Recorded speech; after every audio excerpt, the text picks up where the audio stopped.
काढतो ना, तर हे महिलांनी उघड्यावर वॉशरूमला जाणं कितपत सेफ आहे मला सांगा. तर तुम्ही इथं बसल्या म्हणजे तुम्ही उत्तर द्यायला बांधील ना आम्हाला. हे 25 रुपये कशाचे घेतात? बरं. आणि महिलांसाठी ज्या सुविधा देण्याचं काम कोणाचं इथं नाही, what ever it may be, पण तुम्ही इथं काम करता याच्यावरती म्हणजे जे पण काय आहे तर मग तुम्हाला माहित पाहिजे ना. आम्ही आता दुसऱ्या कोणाला विचारणार आहे. वॉशरूम तिथं बंद होतं काय, तिथं जाणं सेफ नाही. माझ्याबरोबर अजून दुसऱ्या महिला पण होत्या. हा माझ्या एकटीचा प्रश्न नाहीये दादा. तुम्ही नंबर दिला तर मला वॉशरूमला आलेली राहणार आहे का? हे असं तुम्ही सांगा, मॅडम नंबर देतो फोनवरती, तुम्ही वॉशरूम करा. हे काय बोलणं झालं? आणि हा राजधानी रायगड आहे. ऐका एक मिनिटं, काय इथे कुठेही शौचाला गेलेलं वॉशरूमला गेलेलं चालणार आहे का? मंदिर रायगडाचं पावित्र्य राहणार आहे का त्याच्याने? कामं चालू आहेत, मग लोक येण्याचं बंद आहे का? महिला येण्याचं बंद आहे का? आणि मला भूक लागली तर मी 4 तास उपाशी राहू शकते ना? मला वॉशरूमला आली तर मी राहू शकते का? आणि दादा तुम्ही जरा काय फोनवरती बोला, हे उत्तर द्यायची पद्धत आहे का तुमची? एक भाऊ म्हणून आम्ही तुम्हाला बोलतोय ना, आमच्या समस्या आम्ही तर इथंच सांगणार ना. हा नंबर घ्या, पुढे फोन करा. जबाबदारी झटकली तर चालते का? तुम्हाला रोजचे येणारे प्रॉब्लेम माहित पाहिजे ना. इथं महिला येतात, लहान मुलं येतात.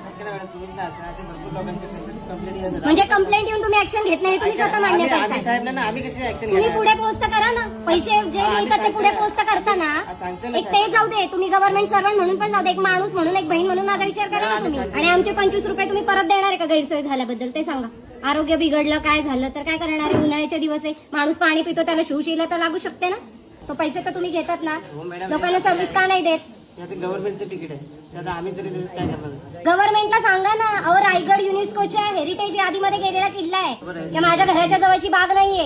हे जगात आपण दाखवतोय का? बेसिक तर गोष्टी द्या आम्हाला. काही जास्त मागतोय मग फ्री करा. तिकीटच घेऊ नका ना तुम्ही. जर सुविधा देत नाही तोपर्यंत फ्री करा.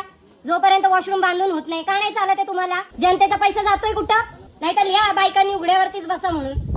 जरा तुमच्या घरातली आई बहीण कोणी असेल आणि अशा उघड्यावर गेली ना, तुम्हाला चालणार आहे का? फक्त एक माणूस म्हणून उत्तर द्या मला. आणि आम्हाला तुमच्या नावाशी काही घेणं देणं नाही. आणि what ever it may be, आम्हाला रायगडाच्या मान सन्मानाची चिंता आहे. इथं उद्या काही गैरकृत्य झालं ना तर डॅमेज काय होणार आहे त्याचा पण तुम्ही जरा विचार करा.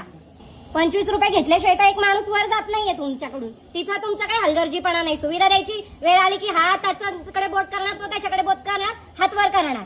आणि लिखा क्या देखो वापेकडे, हे पण दाखवा. हे 2 वर्षाची कारवास. आम्ही काय बोलायचं पण नाही, त्याच्या आधीच आम्हाला घाबरवून ठेवलंय. कुठलं एक झोपडपट्टीतलं घर दाखवा ज्याच्यामध्ये शौचालय नाही. आज काय मागतोय आम्ही? ह्याचा तुम्ही सिरियस नोटवर कॉग्निझन्स घ्या please. I request you all please. बघा ते सांगतात आणि काहीच नाही करू शकत आहे.